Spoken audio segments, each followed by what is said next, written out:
on this computer.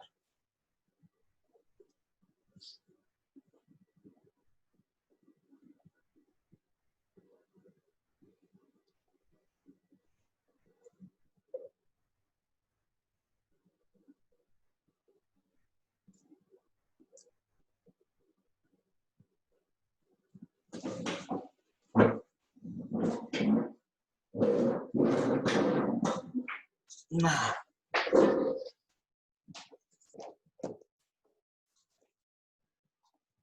oke,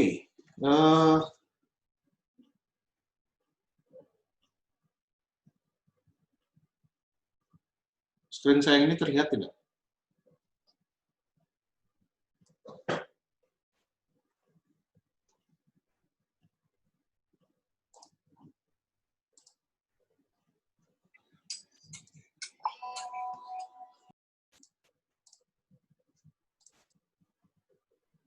Oke.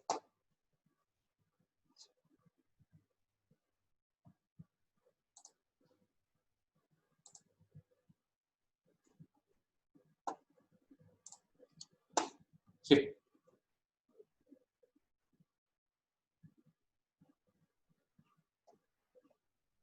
Oke, ini satu screen ini saya akan pakai untuk yang pohon masalah dulu.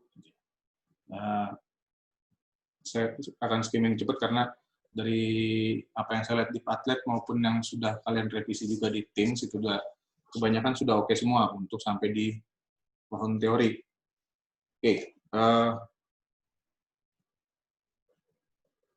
Oke, kita akan mulai dari si fenomena dulu. Nih, isu atau fenomena. Mana screen saya? Kelihatan tulisan saya nggak? Kok hilang?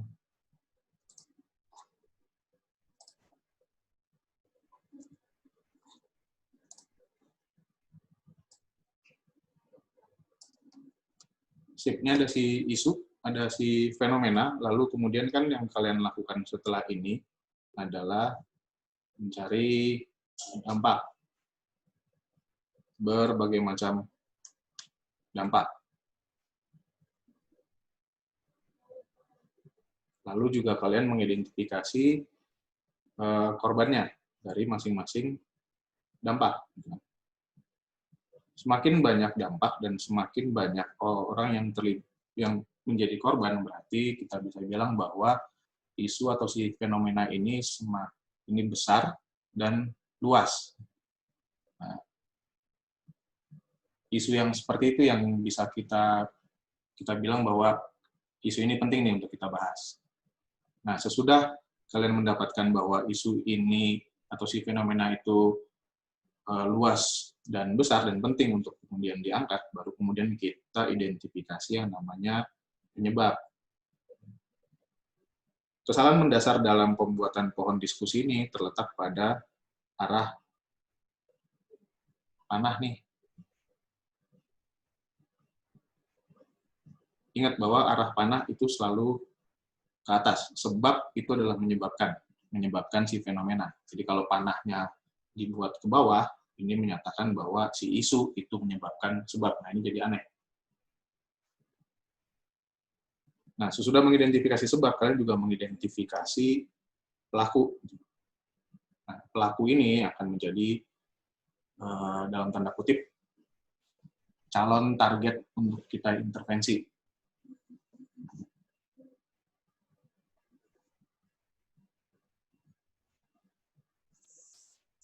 Sampai sini ada yang mau ditanyakan dulu?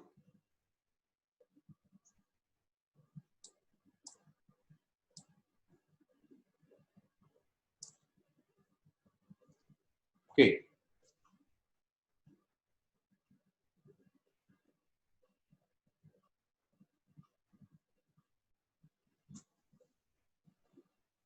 Sekarang kita coba saya coba deh satu isu gitu ya. Saya tadi lagi mikir isunya apa gitu ya. Isunya adalah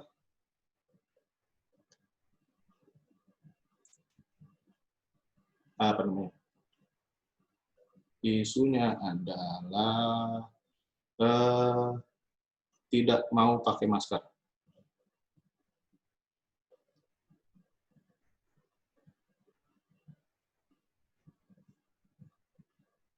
Nah, ini banyak ditemukan sekarang nih.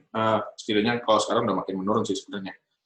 Beberapa bulan yang lalu kan susah banget nih untuk menyuruh orang mau pakai masker gitu ya.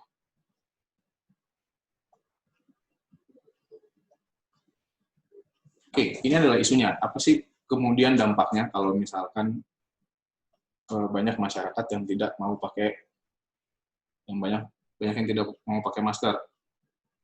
Nah, saya minta sumbangan dampak deh dari Willy.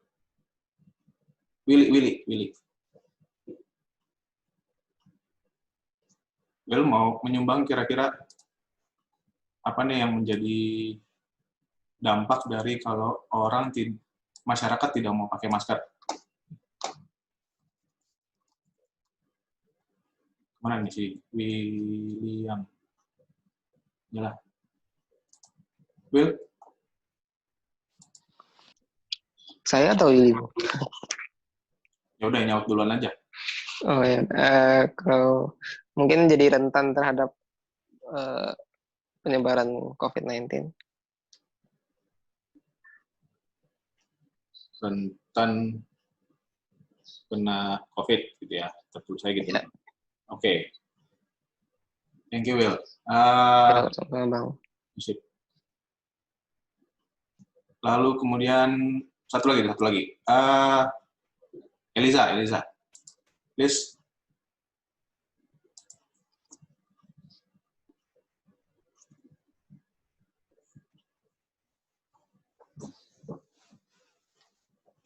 Mana dia?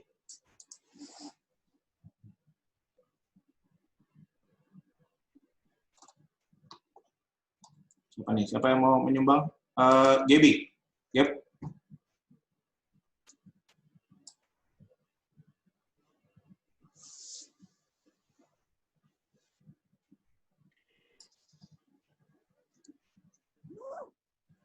Hai Gap. Iya. Menurutmu apa nih dampaknya kalau masyarakat tidak mau pakai masker, Gap? Mungkin penularannya jadi lebih cepat. Penularan COVID lebih cepat. Oke. Thank you, Gap. Oke. Dari ini aja lah. Kita asumsikan bahwa memang akhirnya isu bahwa masyarakat tidak mau pakai masker ini adalah isu yang luas dan penting untuk kemudian kita angkat sebagai isu untuk diintervensi. Nah, kemudian kita identifikasi penyebabnya juga, gitu ya. Salah satu, misalkan akhirnya kita identifikasi bahwa penyebabnya adalah masalah tidak terbiasa. Ini masalah kebiasaan. Tidak terbiasa gitu. Jadi agak risih aja. Lalu terus kemudian tidak mau pakai masker karena panas. Merasa panas. Lalu kemudian satunya lagi memang tidak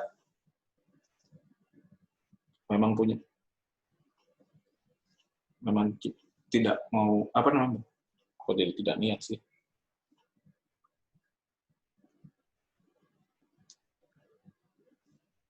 Merasa panas, tidak terbiasa, sama tidak tahu protokolnya.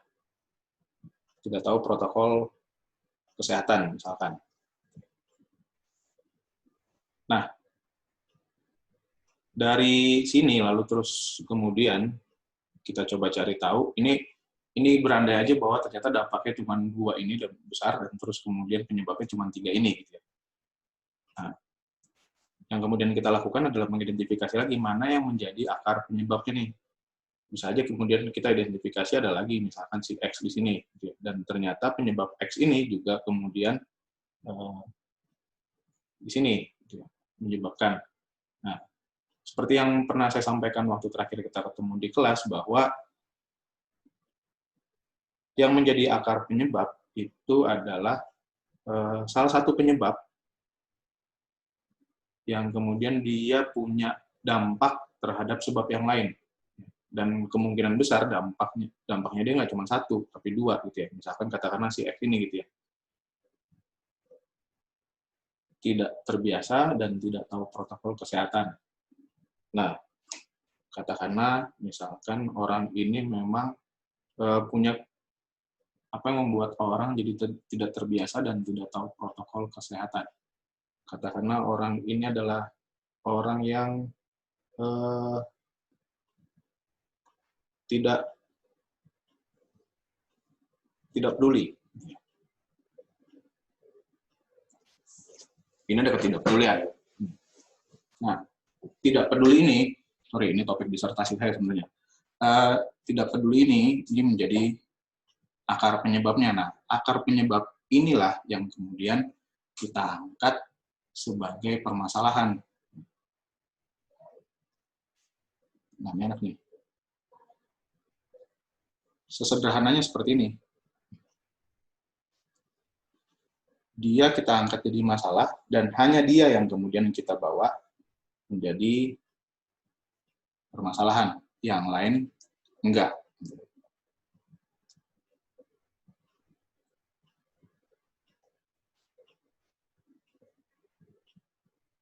Jadi kalau udah ketemu si akar penyebab, ya akar penyebab itu yang kemudian kita bawa aja. Isu penyebab yang lain udah tinggalkan dulu. Kita fokus ke sini. Nah, ini yang menjadi penyebab nih. Ini si penyebab, akar penyebabnya. Nah, dari sini kemudian kita akan menentukan 3 hal dulu. Yang pertama si variabel, yang kedua itu adalah rumusan masalah. Nah, paling gampang sih sebenarnya kita akan menentukan rumusan masalah dulu. Tingginya, tingkat ketidakpedulian.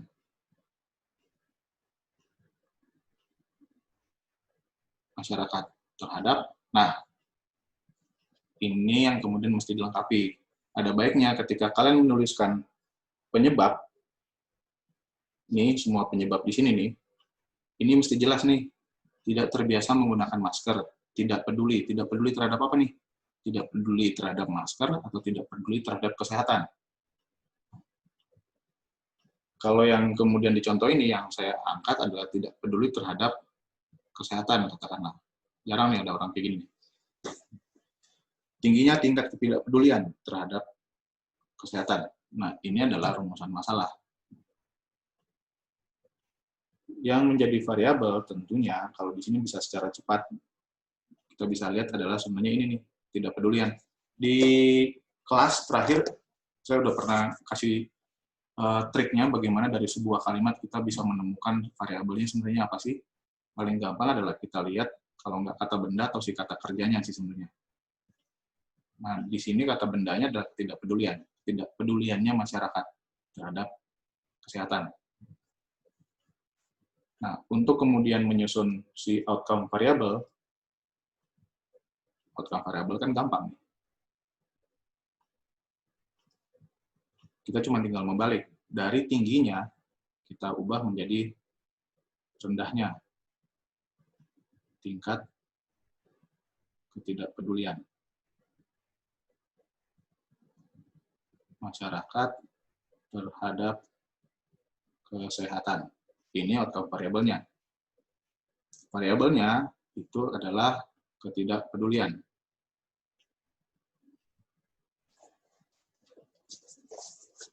Di psikologi, seringkali ketidakpedulian ini kita nyatakan dengan yang namanya ignorance. Gitu.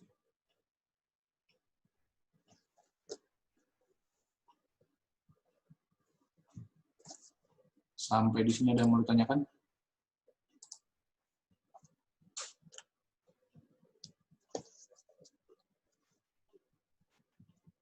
Oke.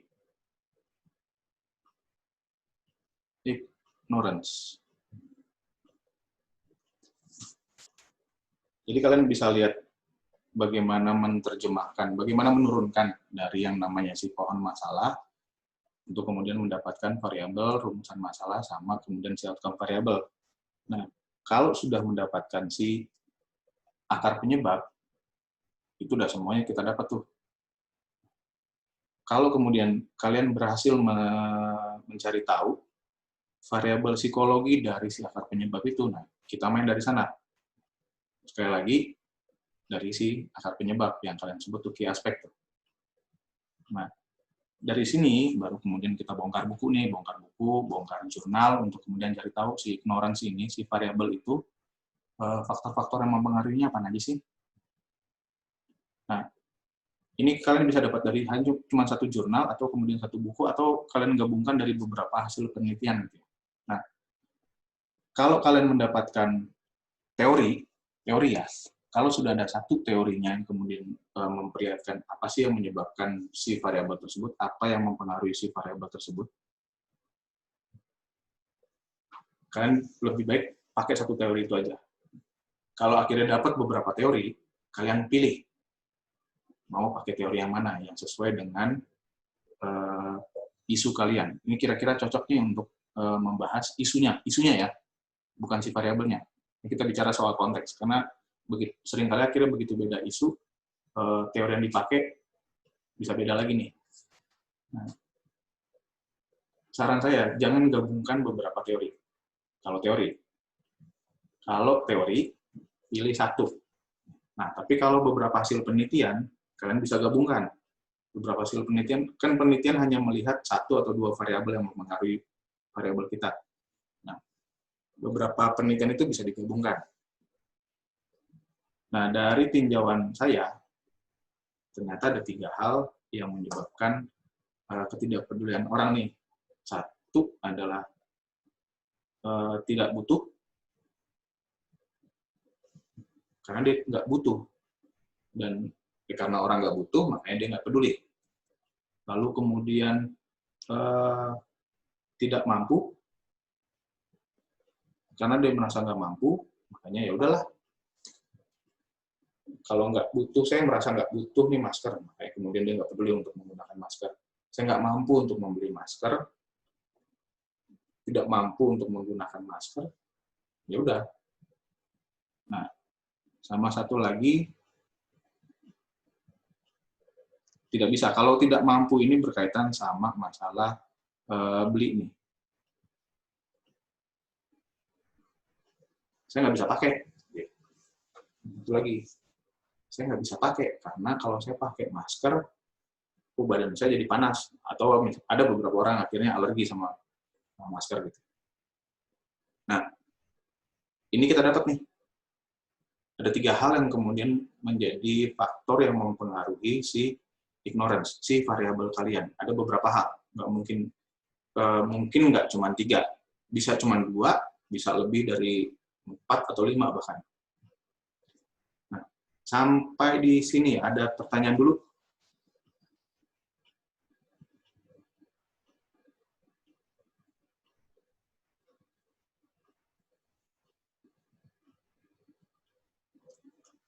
Ada yang mau tanyakan dulu?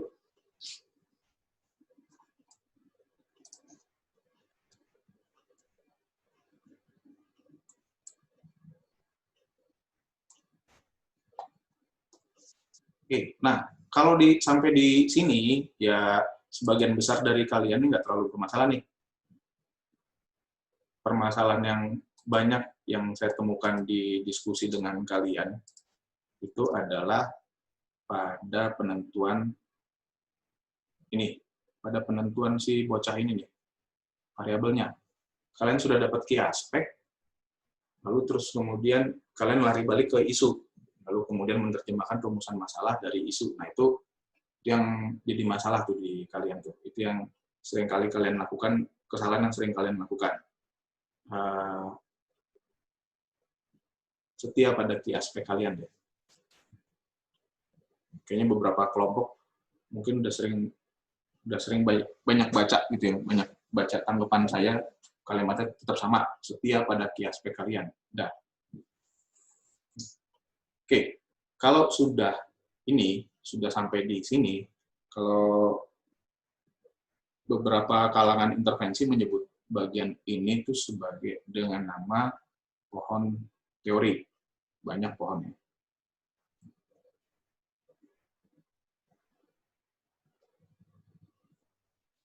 Oke, ini yang namanya pohon teori.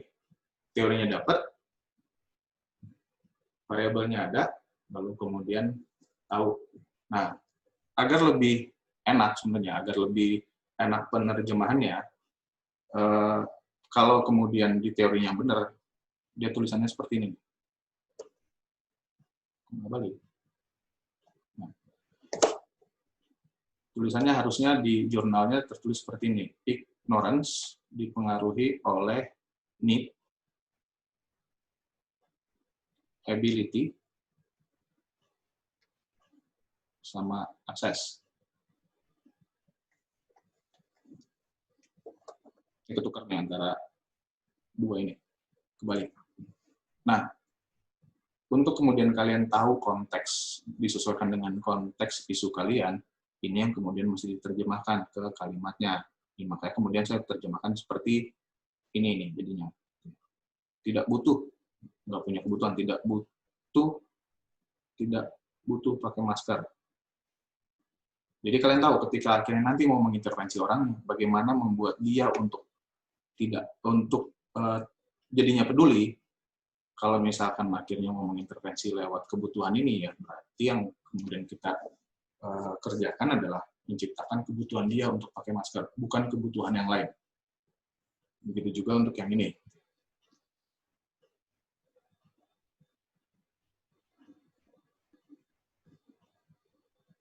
Nah, ini baru dapat teorinya. Nah, kalau sudah dari sini dilanjutkan ke dalam bentuk proses model proses lah. Di buku dijelaskan bahwa proses model itu adalah sebuah representasi piktorial, representasi dalam bentuk visual, dalam bentuk gambar, yang memperlihatkan hubungan dari variabel-variabel penjelas, ini disebut variabel penjelas 3 ini, explanatory variable, terhadap variabelnya, terhadap variabel permasalahan. Jadi sekali lagi proses model itu adalah sebuah representasi dalam bentuk gambar yang memperlihatkan hubungan antara variabel-variabel penjelas terhadap si variabel permasalahan.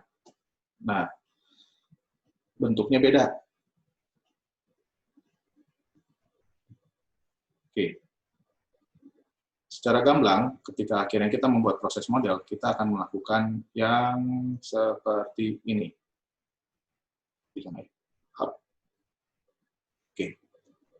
Bentuknya harusnya seperti ini. Bahwa lupakan tulisannya ya. Bentuknya akan seperti ini. Ini adalah variabel utama. Katakanlah, berarti ini adalah si dependent variabelnya. Si ignorance selalu di kanan. Variabel yang kalian angkat jadi permasalahan itu selalu di kanan. Dia adalah dependent variable. Bagian model seperti ini akan berlaku bukan cuma di intervensi di bagian akademis manapun. Untuk menggambarkan sebab akibat, bagiannya akan seperti ini. Menggambarkan sebab akibat dalam sebuah penelitian. DV, variabel yang dipengaruhi itu selalu di kanan. Lalu kemudian explanatory variable ada di kiri.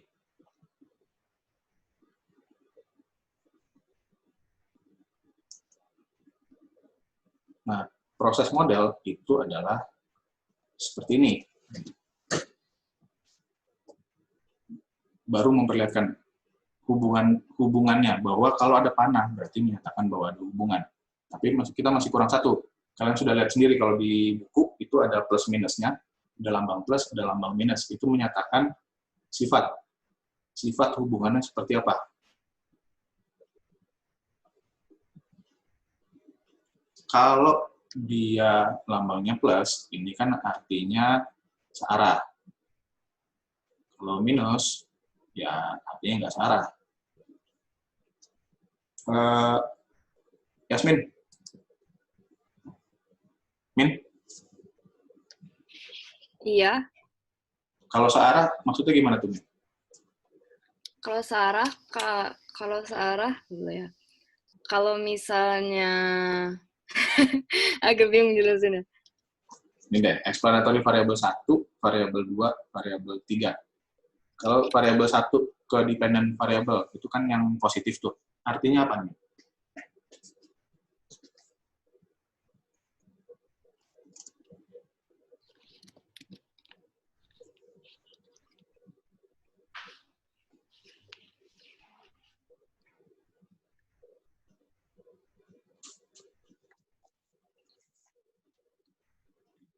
Ada yang mau bantu?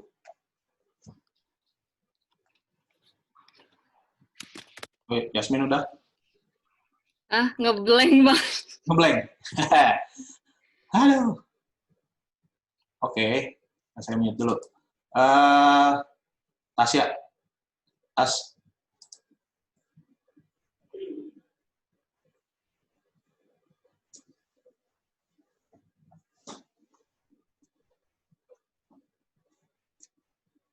Isi Tasya kemana nih?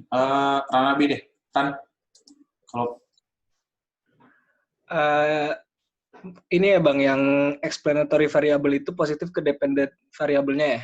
ya, yang satu ke dependent variable. Kayaknya salah sih Bang, cuman sepengingatan saya sih kalau nggak salah itu menandakan ya hubungan antara variabel penjelasnya itu tuh mempunyai hubungan positif secara langsung ke dependent variabelnya. Oke, positif artinya apa? Positifnya itu dalam bentuk kayak kalau yang saya baca dari chapter 4 tuh kan hubungan positifnya tuh kayak contohnya apa ya? Kayak terus. Kalau yang saya ingat itu yang negatifnya Bang, kayak misalkan explanatory variable 3 ya, yang negatif. Kalau di chapter 4 itu kan kalau nggak salah ada tentang contoh tuh competition between apa gitu kalau nggak salah. Nah, kalau misalkan contohnya explanatory variable-nya itu adalah competition dan dependent variable-nya itu adalah kayak untuk menemukan sesuatu. Nah, itu tuh bakal menciptakan hubungan yang negatif karena competition between others itu bisa resulting negative relationship. Oke. Misal, ini kompetisi gitu ya? Ya. Kompetisi dan ini hubungan. Kalau kompetisinya bertambah, hubungannya berkurang. Nah, andai kemudian kita tambahkan di sini adalah masalah kesamaan. Dan dia hubungannya positif. Kalau kesamaan di antara dua orang itu meningkat, kira-kira hubungannya akan meningkat atau? Hubungannya akan meningkat. Hubungan meningkat. Nah, bentuknya kayak gitu tuh artinya. Negatif sama positif. Kalau yang disebut searah, berarti pergerakan di antara variabel itu juga searah tuh. Kalau yang satu naik, yang satu ikut naik juga. Kalau misalkan yang negatif, berarti yang satu naik, yang satu turun. Dan juga sebaliknya.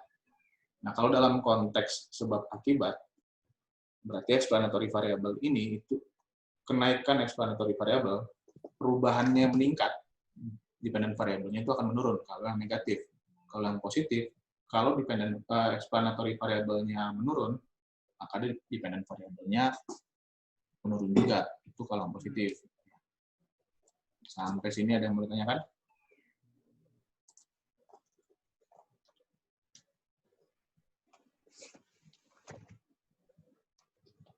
Oke, ini baru sampai bentuknya yang sesuai dengan teori aja nih. Ini bentuknya bukan sesuai dengan teori. Ini bentuknya kalau di teorinya menyatakan lurus-lurus aja nih. Nah, saya meyakini bahwa kalian sudah baca di chapter 4 semua gitu ya.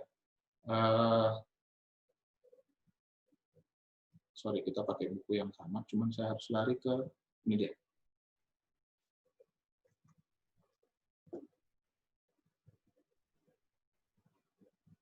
Ini saya gedein yang ini. Nah, ada 4 bentuk hubungan dari explanatory variable ke dependent variable. Direct effects, indirect effects, reinforcing effect, sama undermining. Direct, indirect, reinforcing, undermining. Saya akan bahas yang reinforcing sama undermining dulu deh.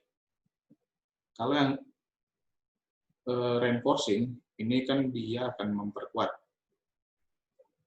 memperkuat hubungan dari satu variabel ke variabel yang lain. Jadi dia posisinya sebenarnya nggak langsung ke si dependent variable, tapi dia memperkuat pengaruh dari satu variabel. Nah, kalau misalkan yang undermining effect, one variable mitigates the relationship. Weaken the influence of positive attitudes on the intention to use. Undermining itu sifatnya yang berkebalikan dari si reinforcing. Dia malah melemahkan. Kalau misalkan ambil contoh di sini, ini dari si DV, lalu kemudian ada explanatory variable 1, explanatory variable 2, ini yang disebut namanya direct effect. Langsung dari explanatory variable 1 langsung ke DV. Ada explanatory variable 3. Ini yang disebut namanya indirect. Ini direct, ini indirect. Kita lagi bicara hubungan dari atau pengaruh explanatory variable 3 ke DV. Kalau explanatory variable 3 ke variable 1, ini bentuknya jadinya direct. Tapi variable 3 ke DV, dia sifatnya nggak langsung. Indirect nih. Dia lewat explanatory variable 1 dulu. Misalkan kalau tadi dia masalah tidak butuh. Misalkan ternyata di sini adalah tidak peduli. Lalu di sini masalah butuh. Semakin dia kebutuhannya semakin berkurang, maka ketidakpeduliannya semakin tinggi, Mbak. Dia makanya jadi negatif. Nah, katakanlah di sini kita berandai-andai aja, ternyata di sini orangnya adalah immortal gitu ya. Udahlah, orang immortal yang abadi ngapain juga pakai masker. Nggak mati juga dia. Nah, keabadiannya dia itu pengaruhnya nggak langsung kepada ketidakpeduliannya. Karena dia nggak abadi, karena dia nggak mati-mati alias dia abadi, maka kemudian kebutuhannya rendah. Karena kebutuhannya rendah, ketidakpeduliannya pun jadi makin tinggi. Nah, kalau ini indirect sama direct.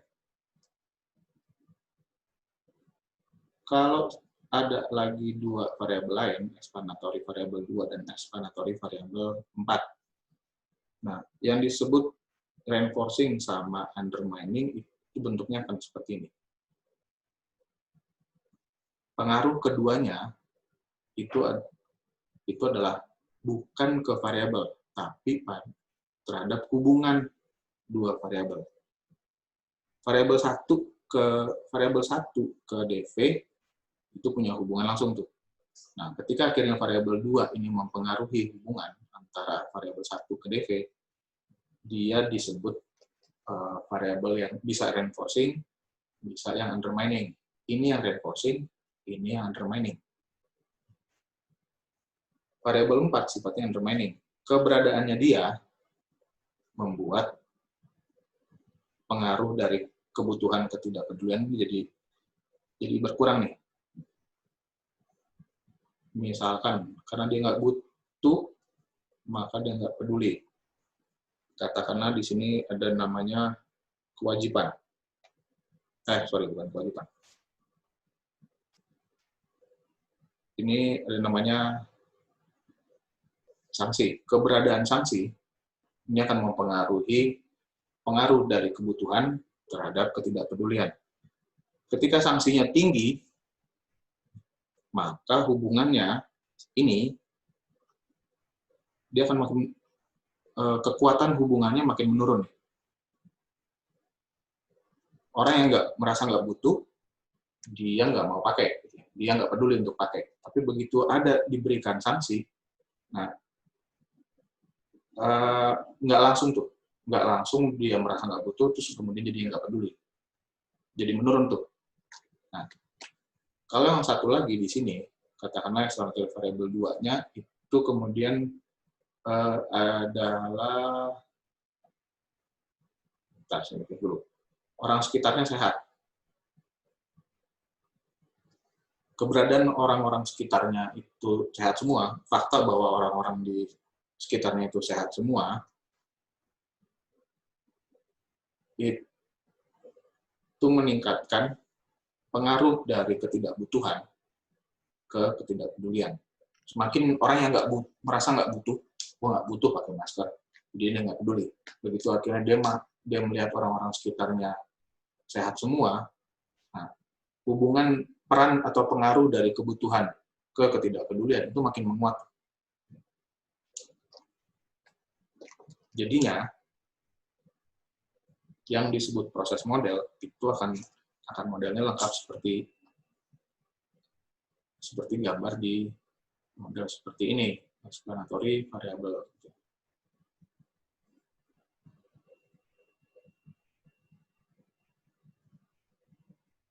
1, 2, 3. Akan ada banyak kemungkinan untuk bisa, enggak banyak sih, cuman 3 kemungkinan aja. Ini variabel 4, explanatory variabel 5. Posisi reinforcing, undermining, sama indirect effect itu belum tentu ada. Bagaimana kalian bisa tahu bahwa ini reinforcing, ini indirect, atau yang kemudian menurunkan gitu ya, undermining. Nah, itu kalian baca lagi di teorinya. Baca lagi di teori, baca lagi dari hasil jurnalnya. Di sini, di bagian teori ini, saya sangat menekankan kalian untuk tidak melakukan asumsi. Setiap ada teorinya kali ini. Teorinya kayak gimana nih bilangnya nih. Kalau ternyata memang hubungannya direct semua, ya udah, relakan bahwa kalian nggak punya reinforcing, kalian nggak punya undermining, dan nggak punya indirect.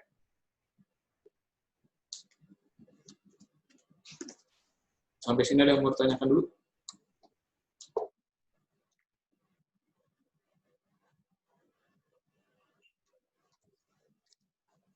Ini proses modelnya.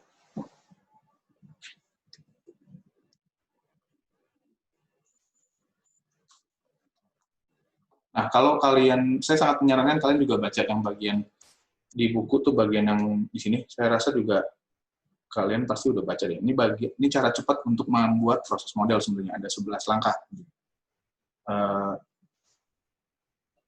List sebanyak mungkin variabel-variabel penjelas.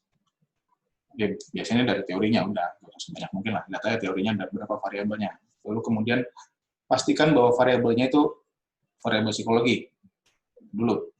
Lalu kemudian ensure that these variables concern primarily behaviors. Nah, ini udah masuk di model nomor 2, nomor 3 nih sama gitu ya. Kalau kalian yakin ini variabel psikologi, ya nomor 3 tercover juga gitu ya. Nah, lalu kemudian bikin gambarnya. Variable, outcome variable, dependent variable itu selalu di kanan. Draw up the outcome variable on the right hand side on the process model. Nah, lalu kemudian move from the right to the left on the model by asking yourself which variables influence the outcome variables. Nah, ini kalian taruh nih di sebelah kiri variabel-variabel yang kemudian mempengaruhi.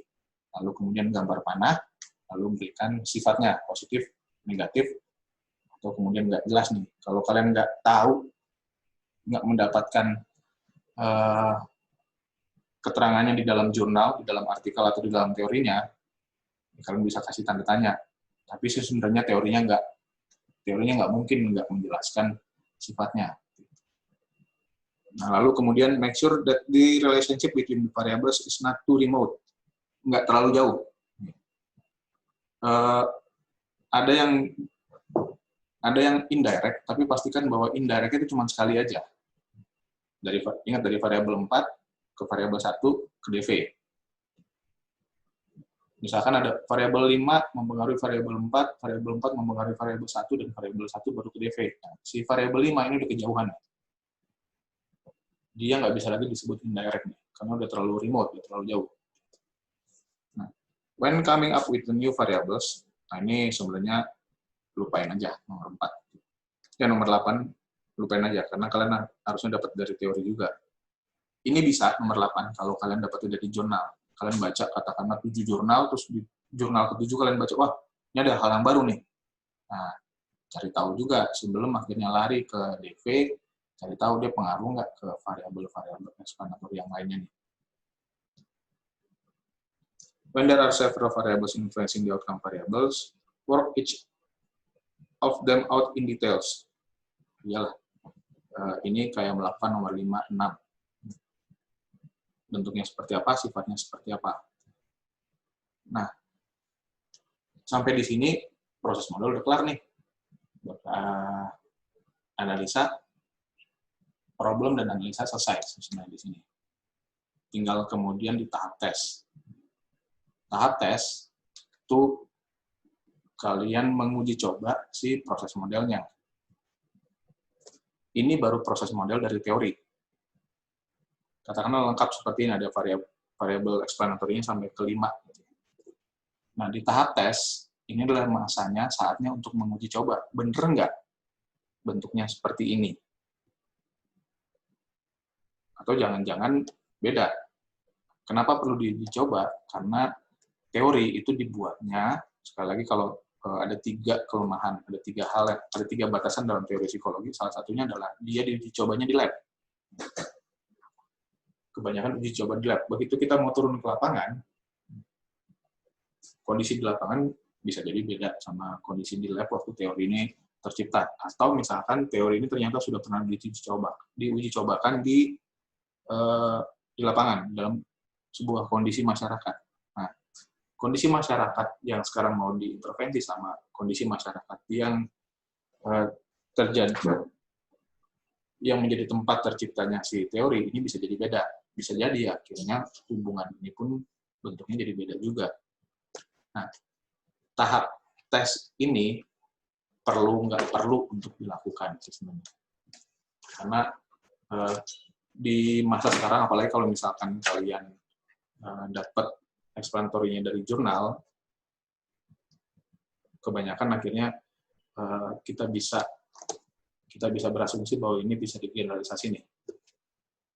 Karena ya kalian beruntung lah, dari tahun 2020 ini teorinya udah makin banyak dan makin robust, makin banyak teori yang diperbarui, dan kemungkinan besar kalian akan dapat teorinya memang bisa digeneralisasi di berbagai macam masyarakat nih. Tapi nggak ada salahnya untuk mencoba, untuk kemudian mencari tahu. Dari 5 ini, siapa tahu akhirnya cuma 3. Itu bagi orang-orang yang bekerja di area intervensi ini jadi sangat melegakan nih, jadi nggak terlalu banyak yang mesti dipikirin.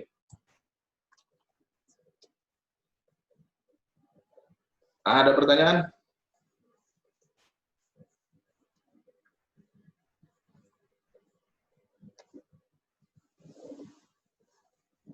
Oke, ini di fase help, ini fase terakhir itu kan fase yang paling banyak dilakukan.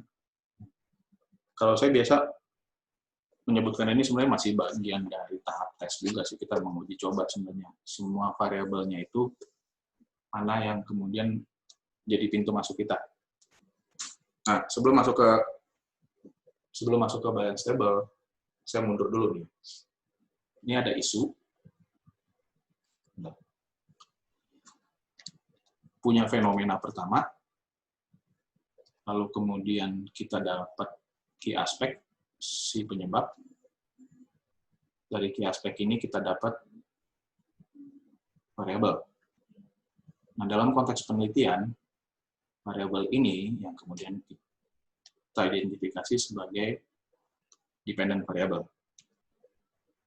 Lalu kemudian kita mencari teori atau hasil penelitian untuk mencari tahu explanatory variabelnya apa aja ya, variabel atau faktor yang mempengaruhi si DV ini apa aja. Kita dapat nih, explanatory variabel 1 lah, variabel 2, variabel 3, gitu ya. Dan kita sudah bikin proses modelnya. Nah, karena ini udah DV, dan intervensi itu adalah eksperimen nggak akan bisa bergerak kalau kita belum punya independent variable. Nah, independent variabelnya itu ada di sini. Kalau nggak ini, atau ini. nggak bisa semuanya kita jadikan independent variable dalam satu kali jalan. Nggak bisa. Nah, sebenarnya juga tahap tes, uji coba proses model itu salah satu usaha yang dilakukan juga untuk mencari tahu. Dari serangkaian explanatory variable, variabel mana sih yang punya pengaruh kuat? Yang pengaruhnya kuat itu yang mana? Satu, dua, atau tiga. Kita nggak bisa berandai-andai bahwa semuanya punya kekuatan yang sama. Beda masyarakat bisa jadi kekuatan pengaruhnya beda nih. Nah, itu gunanya tahap tes untuk kepentingan penentuan IV sebenarnya. Nah, kita akan mencari tahu IV. IV-nya yang mana nih? Nah, di sini kita perlu balance model sebenarnya. Balance table. Oke. Ada dua syarat yang diperlukan untuk menentukan independent variable. Kita sudah punya explanatory variabelnya. Lalu mana yang jadi IV? Di buku menentukan dua. Modifiability sama effect size. Nah, kita bicara yang effect size dulu deh. Effect size yang tadi saya sebut-sebut tuh. Kekuatan pengaruhnya. Ini tuh effect size. Misalkan kalian menguji coba ngambil data, terus kemudian kalian melakukan regresi, dan kemudian dapat di sini besaran regresinya ternyata 0,7, di sini 0,3, dan di sini 0,5. Kalau dari hasil statistik, ini menyatakan bahwa explanatory variable ini adalah variabel yang paling kuat pengaruhnya, effect size-nya tinggi. Kita ngomongin soal effect size. Effect size-nya tinggi nih, 0,7, dibandingkan explanatory variable 2 dan explanatory variable 3. Nah, apakah kemudian variabel yang pengaruhnya paling kuat yang kemudian dijadikan IV? Belum tentu. Ya, walaupun 75% lah bisa kita bilang iya nih yang paling oke nih. Nah, tapi ingat bahwa ada satu indikator lagi, modifiability, kemampuan untuk dimodifikasi. Ingat bahwa dalam penelitian eksperimen, IV itu akan dimanipulasi bentuknya. Bisa dari yang cuman bentuknya 2, ya tidak, ada nggak ada, atau bentuknya udah lebih banyak lagi nih. Yang ketiga,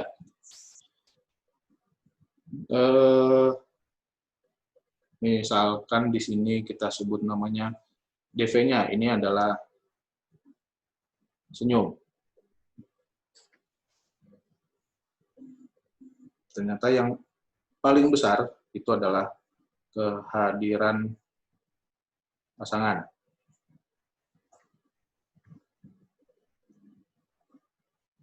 Senyum ini adalah berita duka cita. Berita duka itu akan membuat semakin banyak adanya berita duka itu membuat orang tidak tersenyum gitu ya. Adanya pasangan membuat orang jadi senyum. Nah, kalau kemudian ini yang dijadikan IV, ketika nantinya dalam bentuk penelitian eksperimennya, IV-nya ini harus kita hadirkan bentuk manipulasinya nih. Bentuk manipulasi yang seperti apa yang membuat senyum? Karena di sini ngomongin soal ada nggak ada, semakin ada, semakin senyum. Semakin tidak ada, semakin tidak senyum. Nah, kita mau mengintervensinya ke arah mana nih? Ke arah membuat dia senyum atau ke arah membuat dia tidak senyum. Kalau kita tahu ini, manipulasi, bentuk modifikasi, bentuk manipulasi seperti apa, kita jadi tahu apa yang harus kita hadirkan. Bagaimana kita menghadirkan si independent variabelnya. Begitu pula misalkan ternyata nanti, kalau jika IV-nya adalah si berita duka ini, misalkan berita dukanya ada sama tidak ada juga gitu ya. Tidak ada berita duka, dia jadi senyum. Ada berita duka, dia jadi nggak senyum. Kalau mau membuat dia tidak senyum, ya hadirkan terus saja berita duka. Kalau mau membuat dia senyum, coba dijaga agar dia tidak mendapatkan berita duka.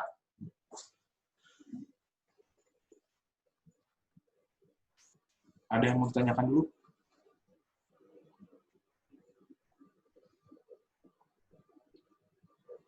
Kalau soal yang ini, yang di buku itu sebenarnya sudah memberikan rambu, sudah memberikan 3 rambu untuk modifiability, personality trait, values, nilai, keyakinan sih sebenarnya, sama terus kemudian kondisi lingkungan. Ini adalah 3 konteks variabel yang sangat kecil kemungkinannya untuk bisa kalian modifikasi. Kalau ternyata variabel ini adalah 3 explanatory variable, ketika kalian menemukan bahwa explanatory variable kalian masuk ke dalam 3 kondisi ini, lebih baik ini kalian nggak intervensi lewat dia, walaupun efek size-nya besar gitu ya. Mau dia efek size-nya 0,9, tapi ternyata dia adalah kepribadian, kalian nggak bisa memanipulasi kepribadian orang. Kalian nggak bisa membuat orang jadi punya kepribadian yang beda. Atau kemudian berkaitan sama, kalau di Indonesia bukan soal politikal ya, politikal ada sekarang, tapi yang paling besar misalkan di Indonesia adalah keyakinan soal agama. Kita nggak bisa mengintervensi orang dengan mengubah agamanya dia. Atau kita nggak bisa juga mengintervensi sesuatu, mengintervensi orang dengan mengubah kondisi lingkungannya. Kondisi lingkungan yang stabil. Sudah ada landmark, sudah ada gedung di sana, nggak mungkin juga. Tapi kalau misalkan kondisi lingkungan cuma ngomongin soal masalah keberadaan tempat sampah, letak tempat sampah yang bisa dipindah-pindah, nah itu nggak termasuk yang disebut namanya stable tuh. Kalau dia nggak stabil kondisi lingkungannya, ya kondisi lingkungannya masih bisa kita manipulasi. Oke, ada pertanyaan?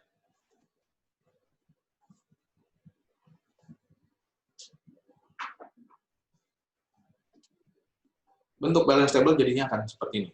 Nah, kalian bisa bacalah lambang-lambangnya gitu ya. Semakin banyak tanda plusnya, berarti semakin iya tuh. Semakin tinggi kemampuannya untuk dimodifikasi, dan semakin tinggi pula kemampuannya untuk pengaruhnya.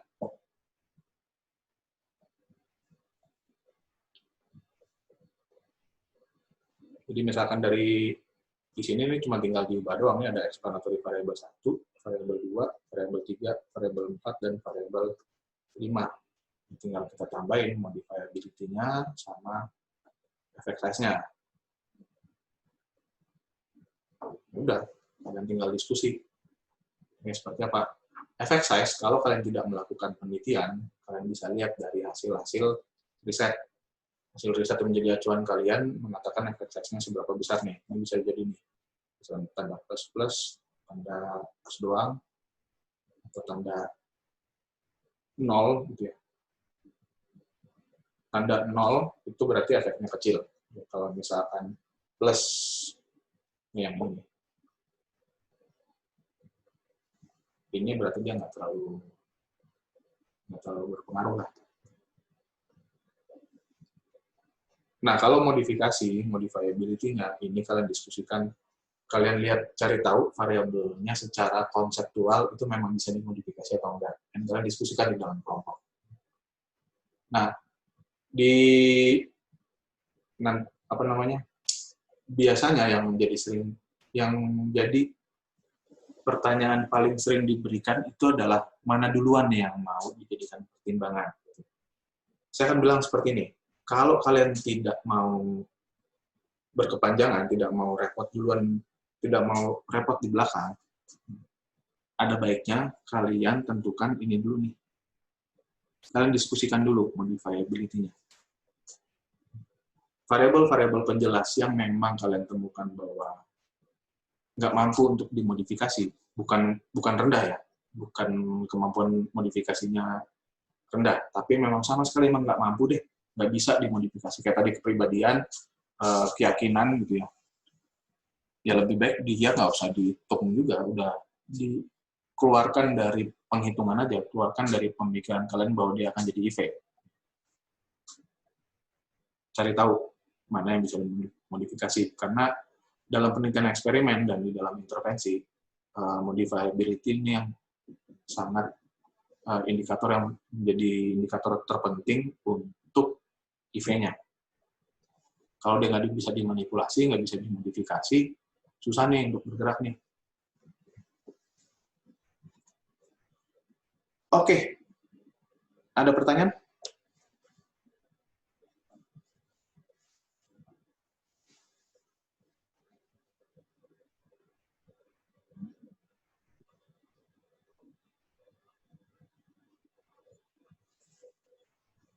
Kalau sudah lewat di balance model, berarti kalian sudah punya dua modal, sudah punya dua modal.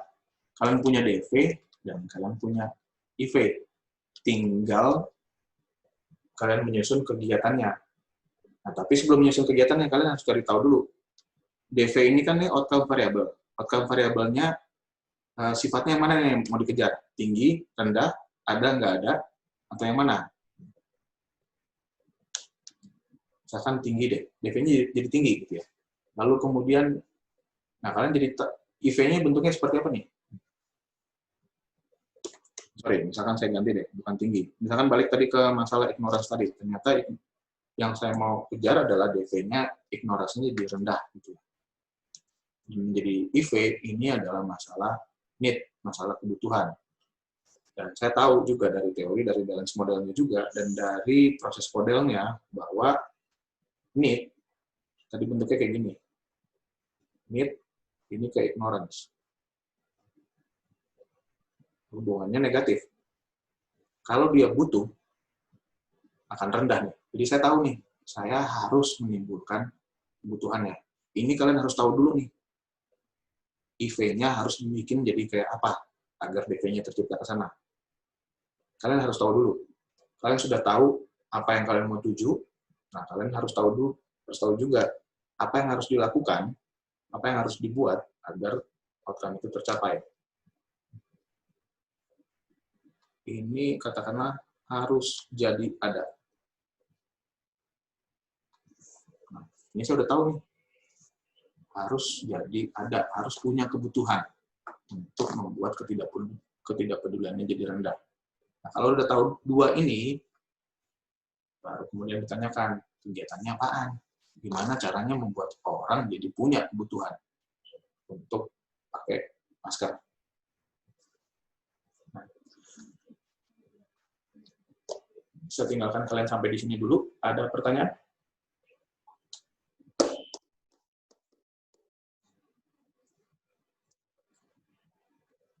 Ada pertanyaan dulu? Bang, Ya. boleh tolong ini nggak Bang, buka yang tadi yang ada tabel itu. Kemana? Boleh tolong buka yang ada tabel tadi nggak Bang? Ini atau di buku? Yang di buku.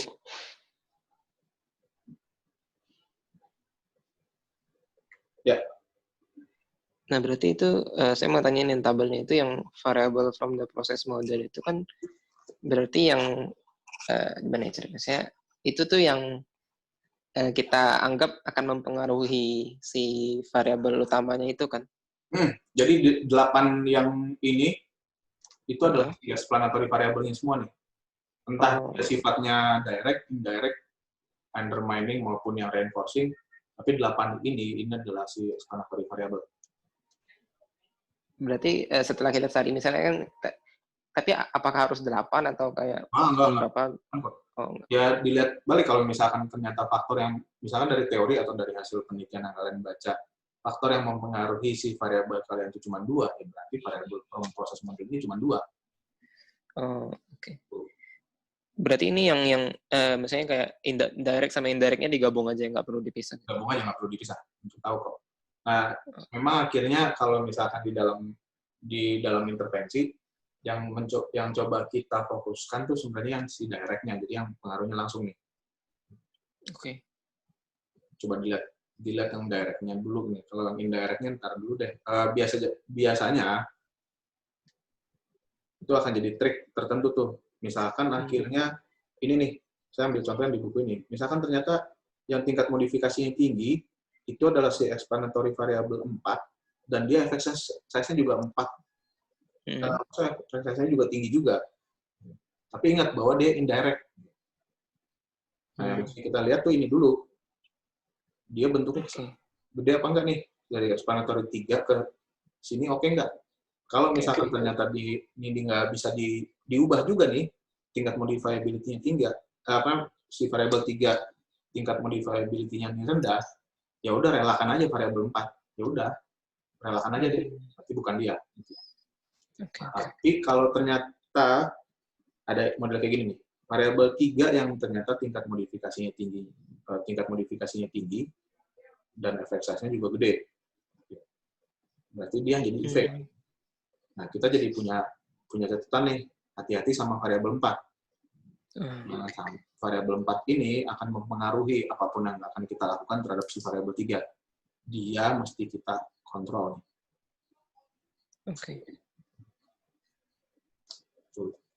Terjawab belum? Ada pertanyaan? Terjawab, Bang. Nggak ada, Bang. Itu aja. Kasih, Bang. Oke, thank you. Yang lain?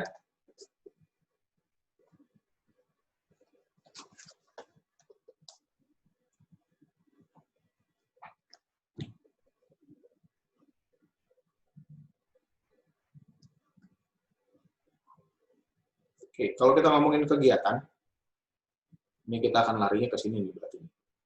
Nih, developing the intervention. Setidaknya begitu kalian sudah selesai dengan si balance table, kalian sudah punya EV nih. Ada DV, ada EV. Ini kan cuma terus kemudian bentuk kegiatannya mau apa nih? Kalau dalam konteks ke UAS kalian, gagasannya apa? Apa yang harus dilakukan? Ini adalah bentuk kegiatannya. Nah, di buku yang kita pakai, ini menyarankan kalian harus lihat 3 ini deh. Channel-nya apa, kemudian metodenya kayak gimana, sama strateginya. Nah, 3 ini dibacanya jangan berurutan. Jangan nyari channel dulu, baru metode, baru strategi. Ini 3 hal yang bisa berjalan paralel. Tapi saya akan menyarankan untuk kalian lihat metodenya dulu. Metodenya gimana? Kalau misalkan nyari contoh, misalkan contohnya di sini.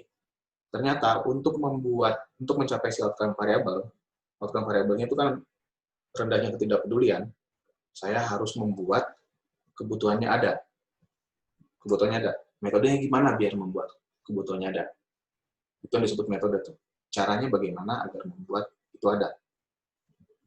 Kalau itu udah tahu, udah kebayang, itu yang harus kalian bayangkan dulu deh. Caranya gimana ya metodenya ya. Nah, ini kalian sebenarnya bisa juga cari dari teori tentang si kebutuhan. Apa sih yang membuat orang merasa butuh?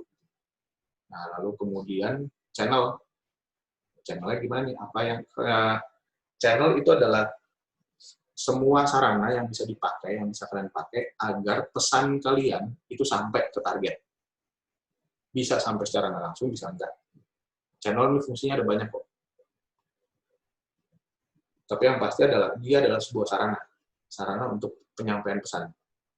Biar efektif nyampainya gimana. Kalau saya ingin akhirnya orang-orang punya kebutuhan, saya harus menyampaikan pesan tertentu kan. Nah, pesannya ini disampaikan lewat mana nih? Itu akan sangat tergantung dari targetnya. Kalau misalkan targetnya katakanlah targetnya adalah ibu-ibu.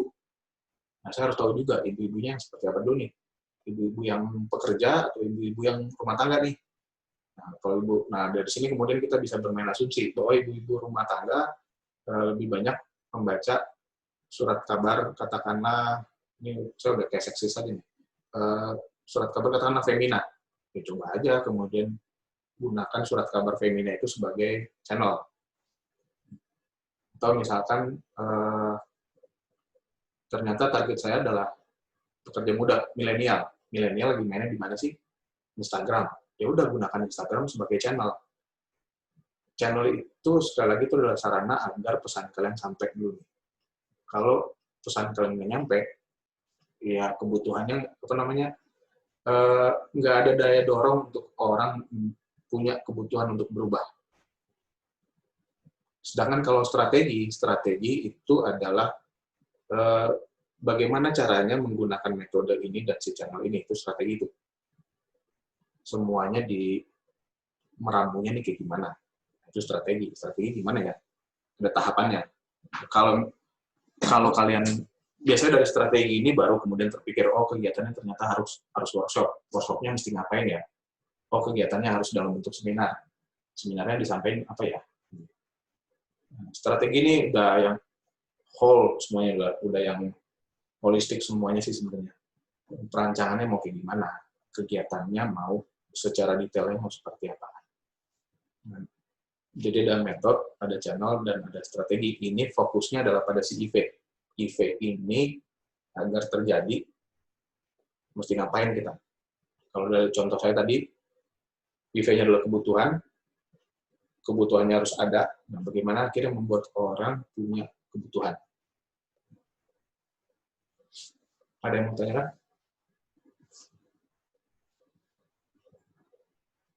Kalau ini saya baru terlintas, saya karena baru tadi pagi diskusiin sama si Gea gitu ya.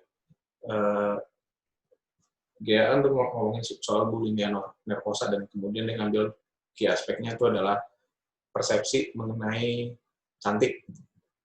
Dan persepsi mengenai cantik. Nah, kalau misalkan secara kasat mata aja, orang yang bulimia mengalami orang yang memiliki persepsi cantik dan bulimia nervosa itu kayaknya hubungannya positif nih. Semakin tinggi persepsi cantiknya, semakin tinggi keinginannya untuk melakukan bulimia nervosa juga. Nah, tapi kan si DV-nya ini kan persepsi akan rasa cantik nih, mengenai rasa cantik. Nah, mesti cari tahu dulu variabel yang mempengaruhinya apaan. Katakanlah persepsi dipengaruhi oleh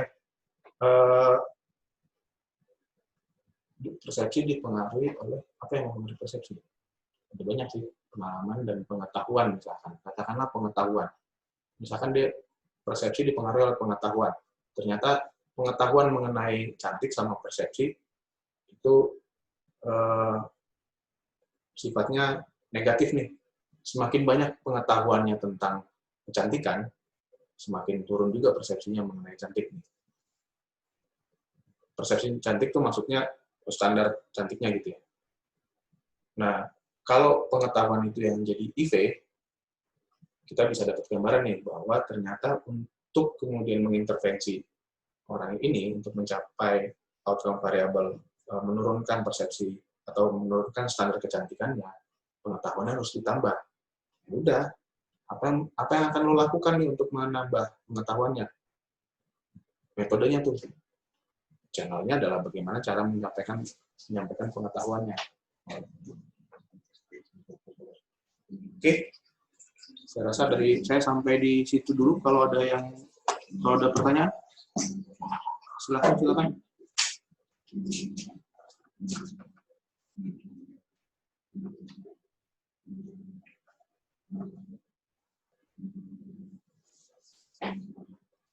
Oke.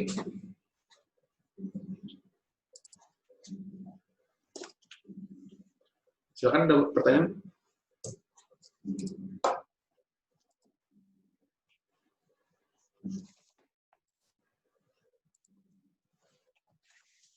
Pertanyaan bisa tentang topik yang barusan kita bahas atau tentang tugas kalian juga, silakan. Kalau mau tanyakan teknisnya juga nggak masalah.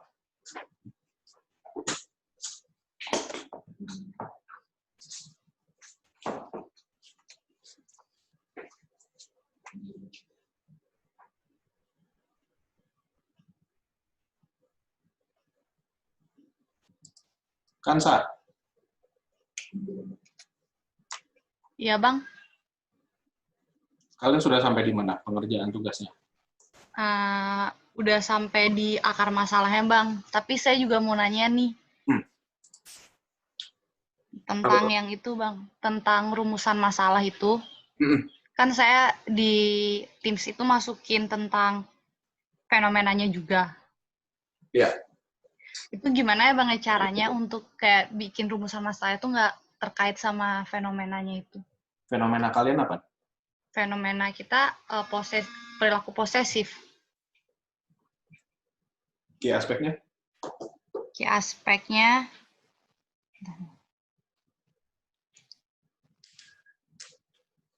aspeknya itu insecure attachment, Bang. Insecure attachment. Nah, ini yang mesti kalian pikirkan dulu, ini berlaku buat semua. Kita ambil contoh kelompoknya si Kansa deh nih. bahwa isunya itu adalah tadi si perilaku posesif. Iya. Nah, perilaku posesif pada pasangan berarti kan? Orang-orang Iya. Sama pasangan. bahwa banyak orang yang posesif terhadap pasangannya nih. Iya. Nah, terus kemudian yang insecure-nya nih yang mana nih? Orang yang melakukan posesif atau kebanyakan dari kalian ingin rumusan masalahnya adalah kalau misalkan kalian menemukan kondisi seperti kelompoknya Kansa, kalian harus berpikir dulu nih. Ketika kalian ingin menyelesaikan isunya, kalian mau menyelesaikan isu pada orang yang memang sudah terlihat posesif, atau kalian ingin menjaga agar nggak banyak orang yang melakukan perilaku posesif nih. Saya bilang pertama dulu deh, bahwa kalian ingin mencegah, kalian ingin membuat agar orang-orang yang isunya ini ternyata ada isunya itu adalah pada orang yang sudah melakukan perilaku posesif, sudah gitu ya. Nah berarti di permasalahannya kalian akan bahas orang-orang yang berpasangan juga nih, insecure attachment pada orang yang berpasangan, pada pasangan. Lalu kemudian kalau misalkan ternyata yang di isunya yang coba diselesaikan adalah perilaku posesif pada pasangan, tapi kalian mencoba agar semua orang akhirnya tidak melakukan perilaku posesif. Ini jadinya preventif gitu ya, pencegahan. Targetnya berarti bukan orang yang sudah melakukan perilaku posesif, tapi bisa siapapun. Nah, kalau bisa siapapun ini, ya konteks pasangannya ini bisa dihilangkan nih.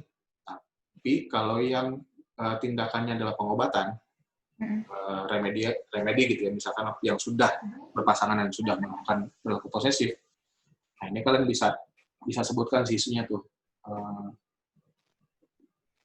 Tingginya insecure attachment pada orang yang punya kecenderungan posesif. Sana akan kembali ke kalian sih sebenarnya. Kalau saya akan balik nih, ketika kalian menuliskan, saya jadi ingat yang kalian tulisin. Ketika kalian menuliskan rumusan masalah kalian yang tingginya insecure attachment pada pada pasangan posesif, pada pelaku posesif, nah itu kemungkinan besar target kalian adalah orang yang sudah melakukan perilaku posesif nih, yang sudah punya. Gitu kan? Terjawab nggak? Terjawab, Bang. Terima kasih ya, Bang. Oke. Ada lagi?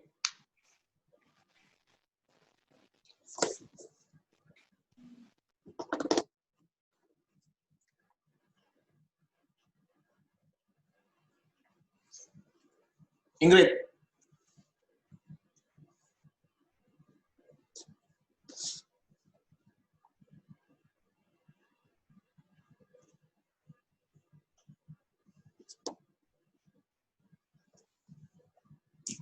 Ingrid mana nih, Ingrid? Saski deh, Saski. Ki, ada pertanyaan nggak, Ki? Saskia. Iya, Bang. Kelompok kalian udah sampai mana ya, Ki? Kita sampai kemarin sih baru kumpul yang proses model, cuman masih benerin lagi sih. Kan setelah hari ini dapat penjelasan proses modelnya, jadi lebih ngerti lagi, jadi mau coba dikoreksi lagi. Oke.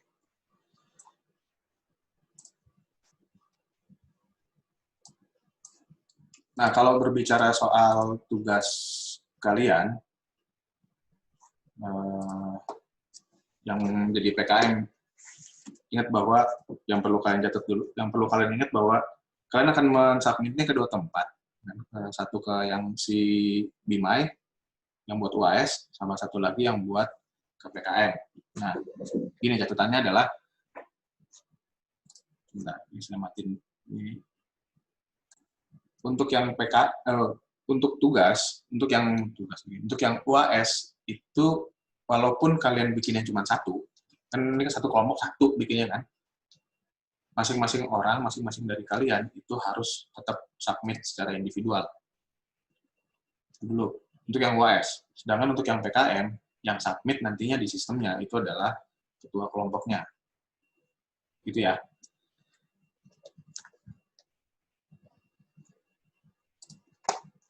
Oke, kalau tidak ada pertanyaan lanjutan, Saya akan absen dulu. Absen.